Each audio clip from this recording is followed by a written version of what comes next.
Thank you very much, everyone, and lovely to be here.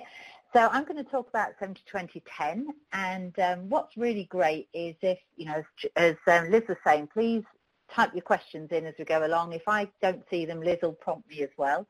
But what would be really good is at the end is to have maybe one thought or idea that the webinar has generated for you, and thinking about, what are the challenges for developing people in your business that you might be able to approach differently, and what elements of this do you see as working well for your business. So if you can maybe have that in mind as we're going along, that would be really helpful.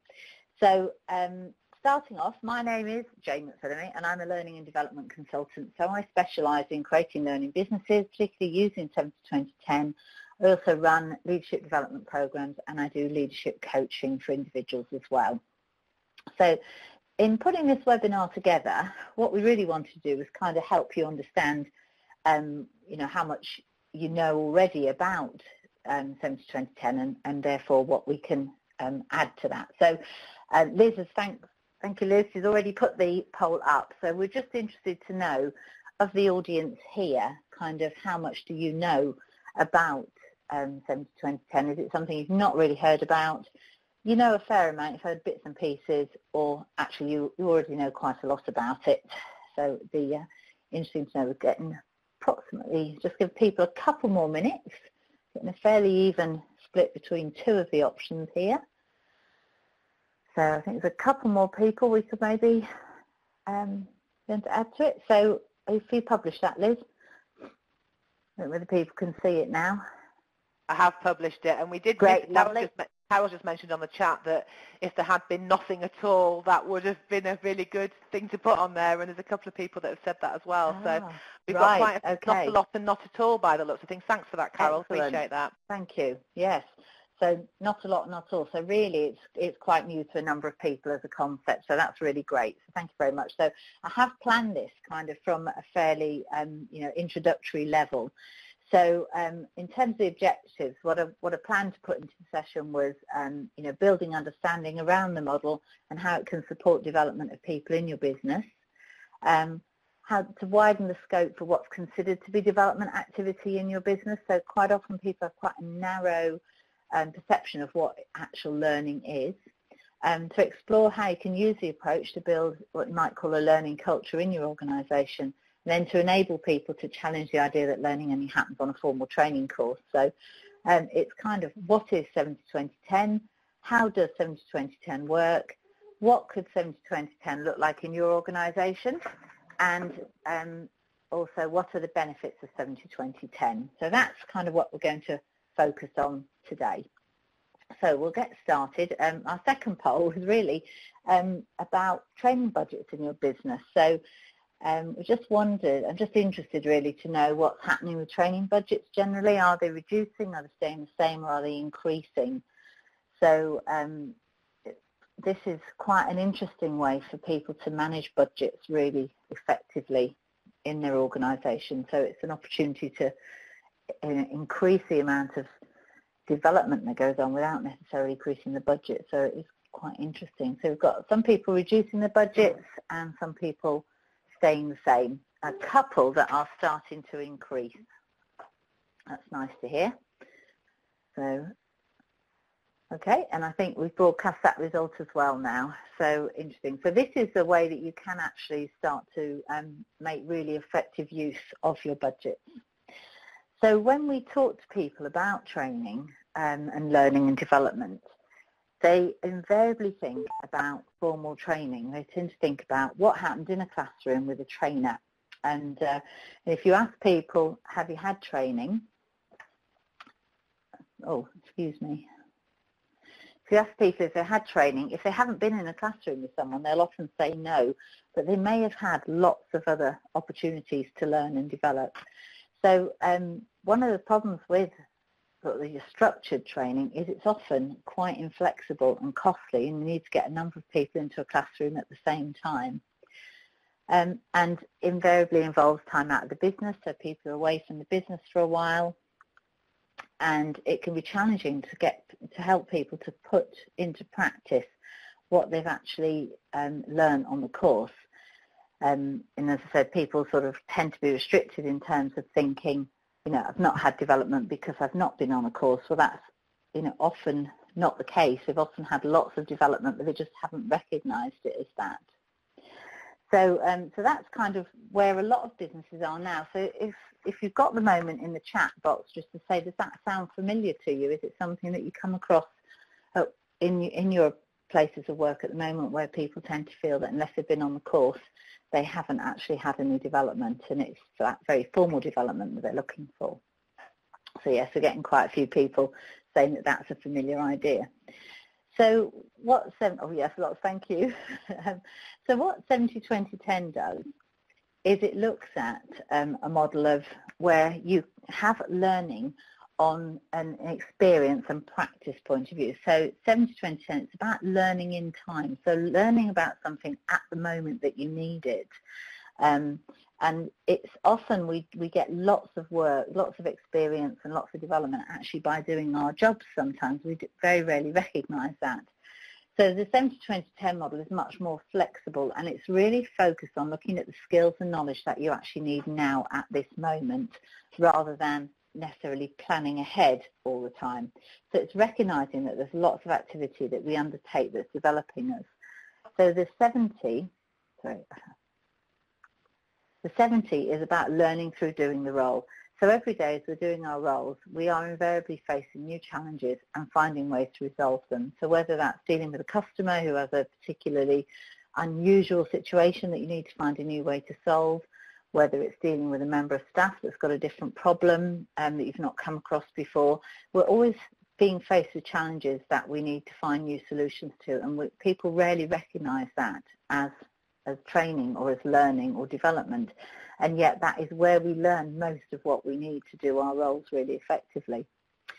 The 20% comes through learning through networks and conversations, so knowing the right people to get the information from. So whether that's formal like CIPD it's a superb example of the 20% network, coming to events like this, engaging with people that you wouldn't maybe otherwise meet in the workplace to learn new things. And then the final one is your 10%, is your structured formal courses. So it's not to say that those things would never ever happen and that you would never do them. It's just that for the majority of what we need, we are developing through our experiences and through our network, and then we might use the 10% to learn something very new. One of the issues with learning from a course is actually how you put it into practice when you get back into work. If you don't have the opportunity to put it into practice straight away, then often that learning is lost fairly quickly. So on the next slide, I'm really happy to take any questions. I did meet a lady a few weeks ago who got really hung up on the 70-20-10 numbers, and it kind of gives you an example of approximately where the focus would be or where the percentage would be. So I did hear one example of people saying, so I need 7 examples of that and 2 examples of that and 1 example of the other, and it's not. It's just giving you an idea of the framework, so don't get too hung up on the numbers. If you think yours might be 60-20-20 something, that's absolutely fine. Okay, great comment there from Carol about learning being lost through not being able to use it. It's really true, and it takes such a lot of effort to go back and to sort of put yourself back into the place where when you had that learning where you were, so you can put it into practice straight away. And the 70 and 20 are what you might call informal learning, and the 10% is your formal learning. So to take that a little bit further, I've put some examples in here. So the 70 is learning through experience, so things like solving problems. At work, you can make this more formal learning by maybe giving people special or stretch assignments, by sort of giving people the opportunities to work with or in other departments or to shadow other roles, or to ask somebody to actually develop a guide or a manual for their area. It's a great way to sort of develop people. And then as well, we've got some examples in here of the 20% where you're learning through others. That can be things like mentoring or even reverse mentoring, which is a great thing to do, where you actually have a senior member of staff being mentored by a very junior member of staff, so to help them understand more about what it's like on the shop floor. Coaching is a great way to learn from others, networking, memberships, professional organisations, or even setting up action learning groups where people spend time together to learn from each other. And then the 10% is your courses and programs, so formal workshops, seminars, masterclasses, business schools, other forms of professional development, all really great ways to learn. So it's not to say those aren't important, but there's lots of other learning that people can get by using 70-20-10. So the next little slide is about Ebbinghouse's learning curve, forgetting curve. So there's lots of research on the human brain that tells us that we're really not that great at retaining information. And Ebbinghaus did some work way back in the 50s and 60s, which was known as Ebbinghouse's forgetting curve. I wonder if anybody's seen this before. And what he did was he gave some people a piece of learning, and then he tested them on it to see how much of it they could recall after so much time. And if you look at that immediately at the end, so if you think of this as being a course, at the end of the course, they could quite happily recall pretty much 100% of what they'd done. But after 20 minutes, that went down to 60%, an hour later to about 50%, and after 9 hours, it was down to about 29-35%. And then over time, you can see that you're down to as low as 20% after about 30 days.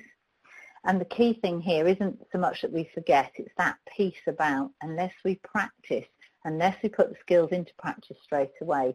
And that's what's so great about the 70-20, is you're usually learning something because you need to use it there and then. And because you need to use it there and then, you actually put it into practice and you're less likely, in fact almost not likely at all, to have to look it up again before you use it next time. So that's the real key to it. It's a piece of learning that we really need at that moment. We find the solutions, we find the answers, and we put it into practice, and that kind of consolidates what we've learned. It puts it into our brain because we needed it at that moment. Does that sound familiar to everyone, that idea? I know Carol's put something in about losing learning by not being able to use it, but does that sound familiar to other people as well? So I'm interested to see any comments. I can see some more people typing. Thank you. Thank you, Alison. Thank you, Cheryl, as well. Yeah, that's great. Yeah, it makes sense. Thank you very much. So the Ebbinghaus thing is really interesting. And also the other thing I'd say about courses is quite often people will go on a full day course, and the chances of them being able to put everything they've learned on that day into practice is quite a challenge as well. So learning something because you need it there and then is really helpful. So how do you manage it then? So if you're going to encourage people to get a sort of a learning culture going and to think about their own development and to recognise all these other things, how do we manage it? And this is a really interesting question, because actually you don't manage it, you kind of facilitate it. So it's a real change in mindset, because instead of you sort of saying, this is the learning you need to do, you're sort of switching the ownership and saying to each person, well, what do you need to learn and how are you going to learn it? So I know that probably sounds quite impractical, so I'm going to give you some examples of how that might work. So what you're trying to do is get people to recognise what learning they need and then choose where, when and how they learn it. So here's an example. So let's say that somebody wants to know more about 70-20-10. When they're thinking about how they learn that, they can think about when. So is it appropriate for me to learn this while I'm at work? Can I learn it while I'm on the move? Or can I learn it at home? And these are not extensive lists. There could be more things in the list.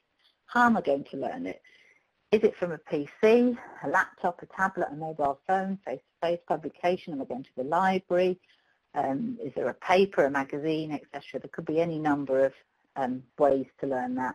And what resource am I going to use? So is it the internet? Is it through e-learning? Is there some blogs like LinkedIn?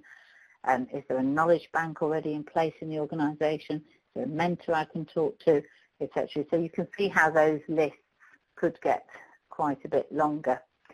So we'll look at some examples. So if I think about Katie, she's my team leader. She's heard some information or seen some information on 70-20-10, but wants to know and understand more about it to see if she could use it with her team. So she wants to talk to somebody who knows a bit more than she does, and so she arranges a face-to-face with someone from L&D. So at work, she organises a face-to-face with a mentor or an expert in that area. Now, another member of the team, James, he's the head of L&D. He's on the move quite a bit, so it's quite difficult for him to sort of sit at a PC and look at something. But he's heard about this great webinar that's taking place today about 7 to 2010. So he's going to join the webinar via his mobile phone, because that's a great way for him to learn. So he's thinking about a potential solution to increase the focus on development in his business. So he's on the move, but he's able to access this webinar. And then the third example is our Chris, who's a staff member. So he's, again, heard about 7 to 2010 being introduced into his organisation. So he's feeling a bit curious, maybe a bit concerned about that.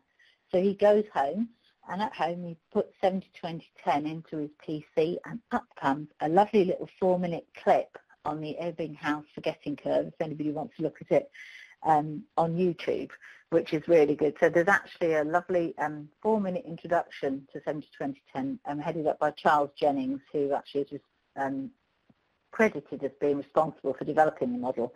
If anybody else wants to look at that, it's really worthwhile. And so when 7 to 2010 is working, people kind of recognise their need and they find the resources they need for their development. So Alison, I can see that, agreed that people need to support you. So yeah, so it doesn't start immediately. You know, you couldn't sort of take this presentation along and say, right, that's it, everyone, we're going to do 7 to 2010.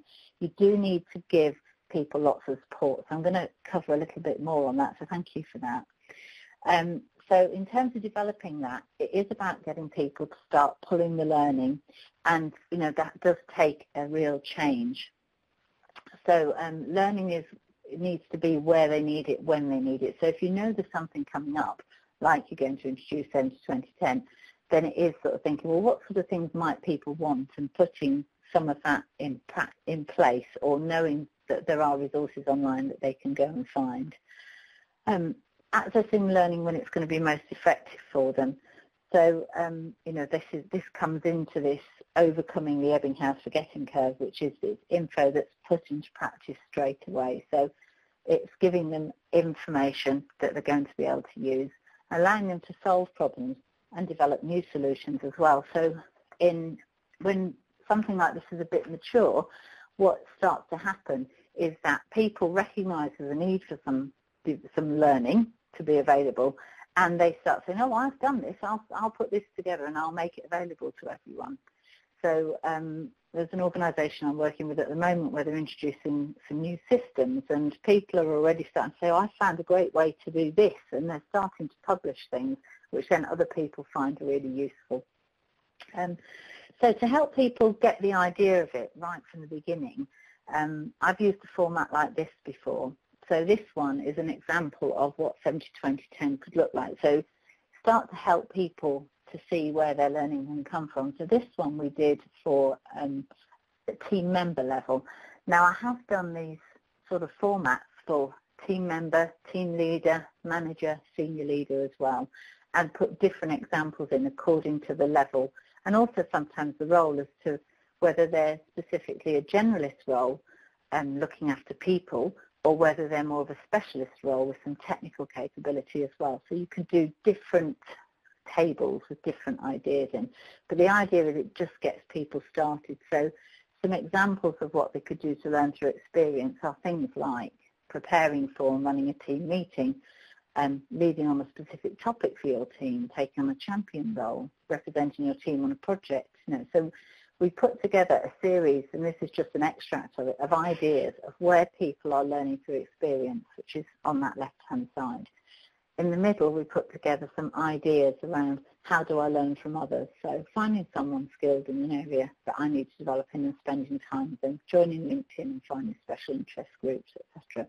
And then there were formal learning as well. So there was a customer service course that we wanted people to have access to. There was one on giving and receiving feedback and one on policy learning as well.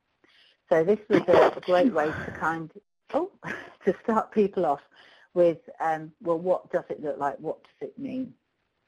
Another thing you can do to really help people is when you start to talk about development in one-to-ones. So when I hold a one-to-one with somebody, quite often actually, this is a really common one, people want to develop project management skills. And so this is how I would kind of develop their sort of development plan, if you like, around 70-20. So agreeing with them, yes, I can see that they would love to develop their career down the project management skills route, and I really want to help them to do that.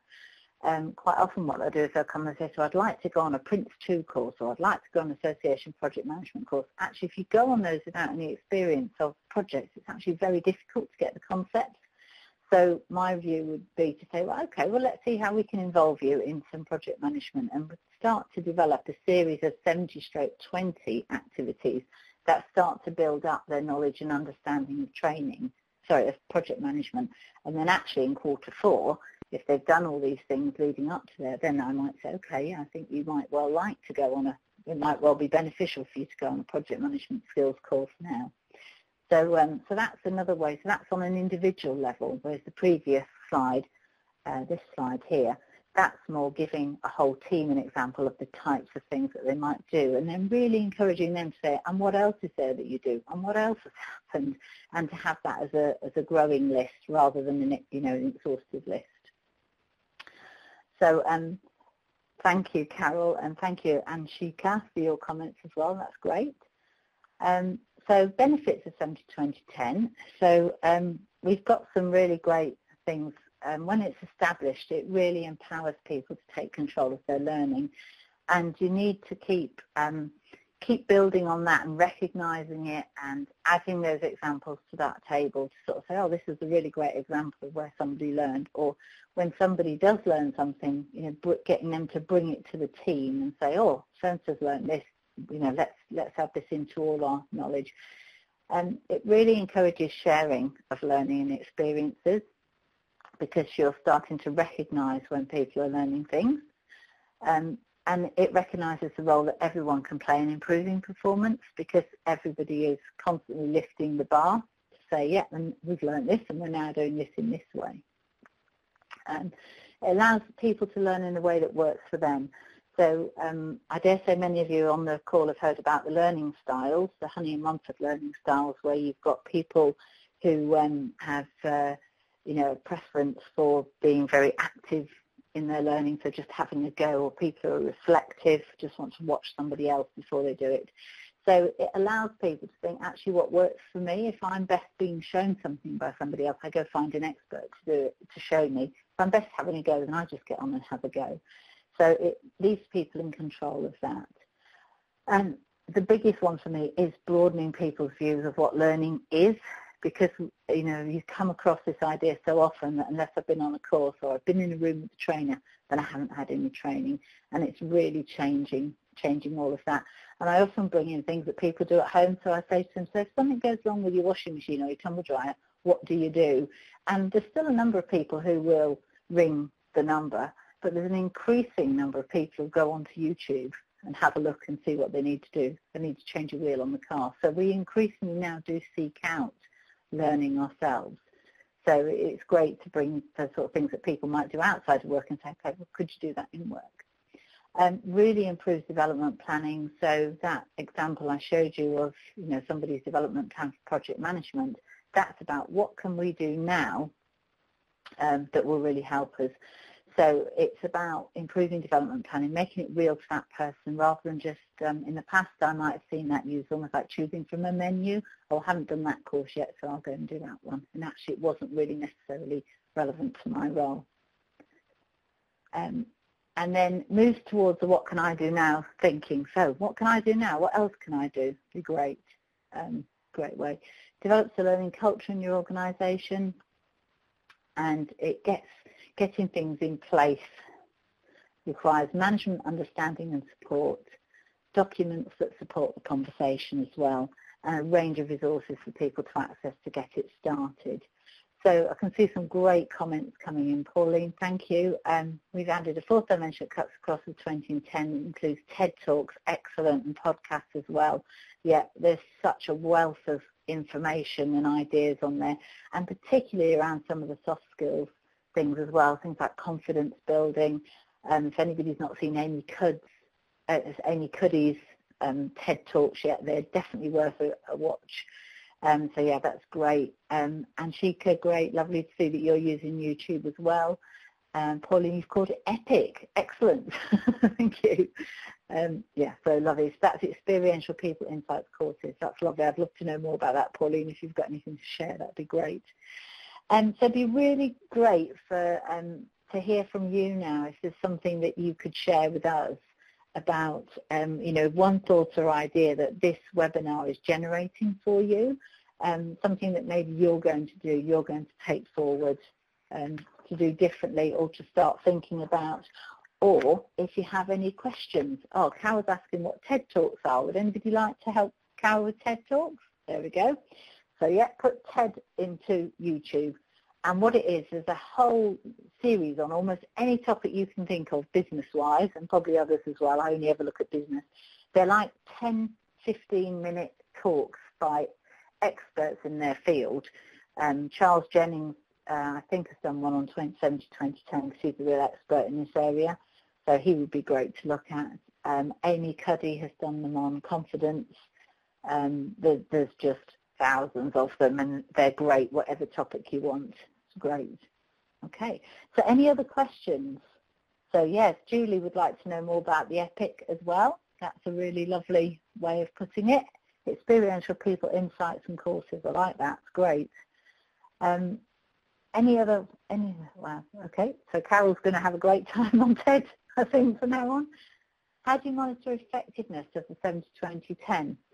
So that's a really good question. So I think it comes through more the one-to-one conversation with people.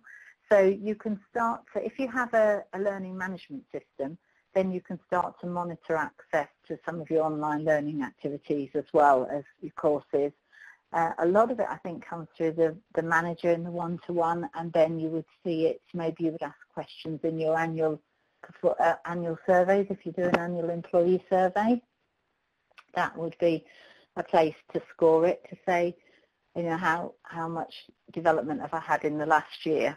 A question around the amount of development you think you've had in the last year is a great way to monitor that sort of over time. Any other questions? I've got another resource there, Future Learn as well. And Liz has put us on the link to TED Talks as well. Thank you, Liz. Okay. Would you agree it's not a formula, but explaining accelerated learning programs like graduates or more? Yeah, I would definitely agree with that, Alison. It's a concept rather than a formula. And so I have had some people have quite long debates with me about whether it is 70-20-10 or whether it is other numbers. So I think rather than getting too hung up on what the number is, it's the concept around learning what we need when we need it, putting it into practice immediately really helps us to consolidate that learning and to make it really helpful to us.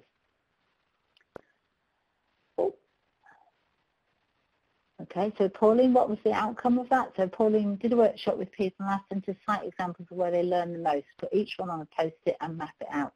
It comes out remarkably aligned in terms of proportionality. Is that aligned to the 70-20-10? Is that what you mean, Pauline? That's great.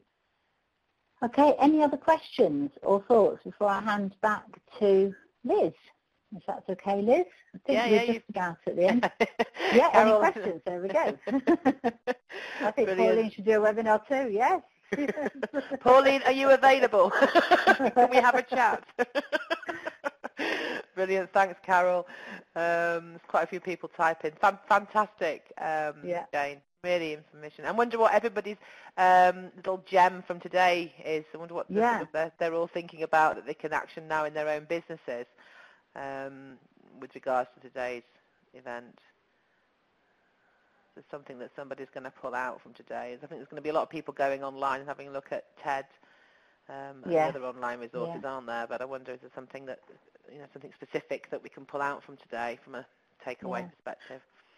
The thing that people, when I've delivered this in organisations, the thing that people have found most helpful is I'll go back to it, if I still got control, is the three boxes, that view. That's the thing that really helps bring it to life for people, and it really helps them with preparing for one-to-ones and performance reviews as well in terms of thinking about the development they've done. And by producing that for different levels of the organisation and getting it discussed in teams and what they're doing, that really, really helps people a lot. So that's great. So that's a really great place to start in terms of helping people to understand it. And then the second part is that kind of one-to-one, the individual development planning, where they're thinking about what do I actually need to do in order to, that's really where you're helping them to put it into practice. So, well, what can you be doing to get that development now, So that's the two bits I would say are the most helpful in terms of making it live. You've asked about sort of getting the idea across the company. That's going to be her challenge. Sure, Carol, if you want to have a private conversation with Jayne after the event, the ideas that you might, because obviously you'll come across that quite a lot with you, of people's reluctance to change and accepting new ideas and sort of the essences and stuff. So any opportunities of ideas that you might have to help her there, that would be... Yeah, and as Anshika's typing there as well. Oh, yeah, I'm absolutely available to people. Yeah. My details are on the bottom of the slide there if you want to email me or phone me.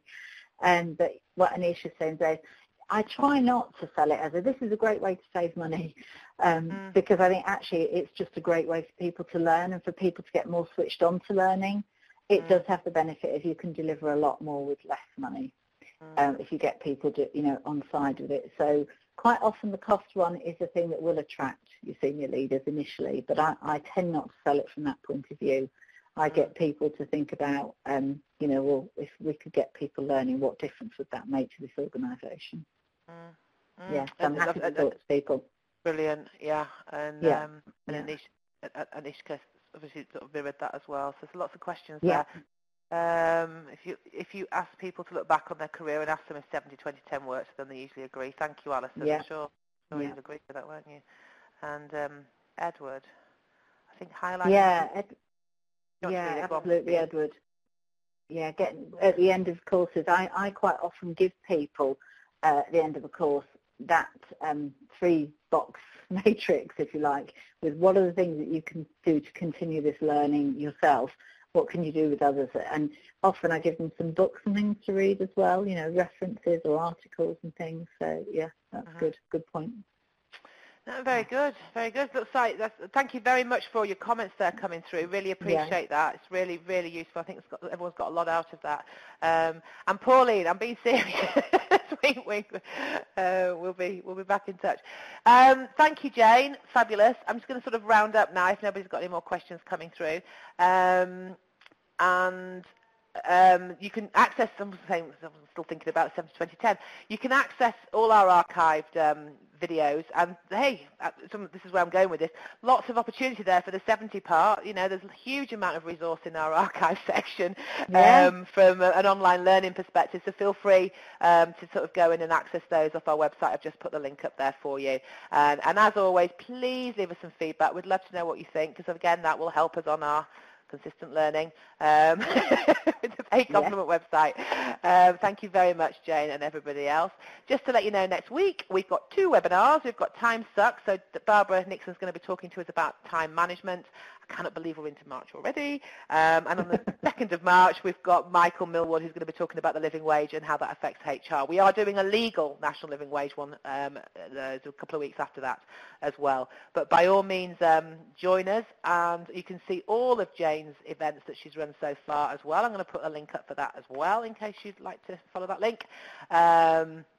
So you can really catch up with some of the other bits and pieces that Jayne's done for us on project management and learning and training and so on. Change management as well. Change management, that was another one, wasn't it? I was trying to think of what it was. So thank you very much. Thank you, everybody else. And I look forward to hopefully seeing you next week, if not in the not-too-distant future. I hope you've enjoyed today, and have a good sunny day if you can. Lovely. Thank you very much, everybody. Okay, thank you. Thank you.